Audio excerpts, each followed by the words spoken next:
Hi friends, నమస్తే అందరికీ. Welcome to my channel. This is Madhavi Narasimha. ఈరోజు మీకు అలిపిరి మెట్ల మార్గంలో వెళ్తుంటే ఇలా మనకి ఆంజనేయ స్వామి కనిపిస్తారు. ఇది చాలామంది అలిపిరి మెట్ల ద్వారా వెళ్ళేవాళ్ళు చూసుంటారు. లేదంటే స్వామివారిని దర్శించుకున్న తర్వాత మనకి ఘాట్ రోడ్లో కిందకి వెళ్ళేటప్పుడు రైట్ సైడ్లో కనిపిస్తుందండి. మనం వెహికల్‌లో వెళ్ళేటప్పుడు కనిపించదు. కిందకి దిగేటప్పుడు మాత్రమే కనిపిస్తుంది. మీలో ఎవరైనా చూసుంటే గనక కామెంట్ చేయండి. ఖచ్చితంగా చూసే ఉంటారు.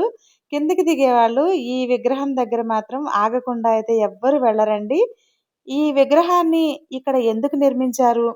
ఏంటి అనేది ఒక చారిత్రక ఆధారం అయితే ఏం లేదు.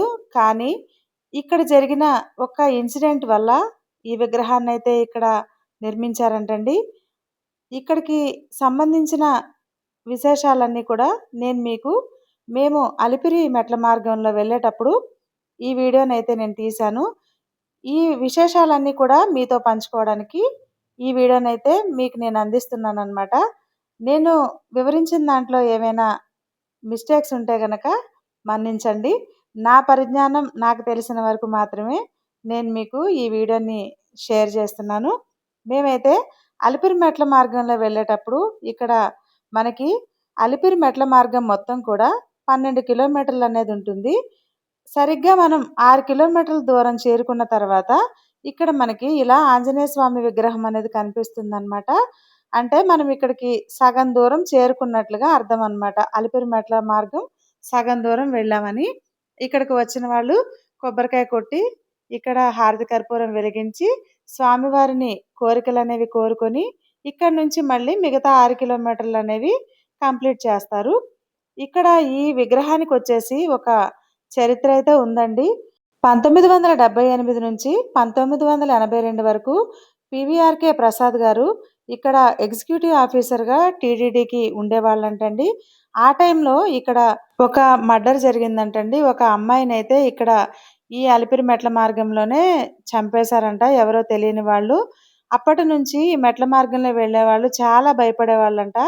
ఇలా ఎవ్వరు భయపడకుండా ఉండాలని, ఒక ధైర్యం అనేది కలిగించాలని అప్పట్లో ఇక్కడ టీటీడీ ఎగ్జిక్యూటివ్ ఆఫీసర్గా పనిచేసిన పివిఆర్కే ప్రసాద్ గారు అందరికీ భయాన్ని పోగొట్టడానికి అలిపిరి మెట్ల మార్గంలో మధ్యలో ఆంజనేయ స్వామి విగ్రహాలు మరియు సగం దూరం చేరుకున్న తర్వాత ఇలా పెద్దగా ఆంజనేయ స్వామి విగ్రహాన్ని అనేది నిర్మించారంటండి.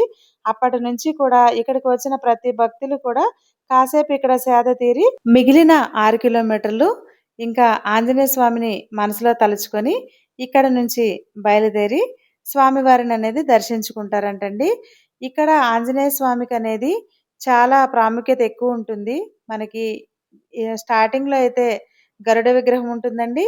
నెక్స్ట్ అలిపిరి మెట్ల మార్గం మధ్యలో ఇలా ఆంజనేయ స్వామి విగ్రహం ఉంటుంది. మీలో ఎవరైనా అలిపిరి మెట్ల మార్గంలో వెళ్ళినట్టయితే గనక కామెంట్ చేయండి. తిరుమల ట్రిప్లో మాకు జరిగిన అనుభవాలు, మేము వెళ్ళిన ప్రదేశాలన్నీ కూడా నా ఛానల్లో ఒక్కొక్కటిగా తిరుపతిలో ఉండే విశేషాలన్నీ కూడా నేను వీడియోలు అప్లోడ్ చేస్తున్నాను. మరికొన్ని విశేషాలతో మరొక వీడియోలో కలుద్దామా? Thank you for watching.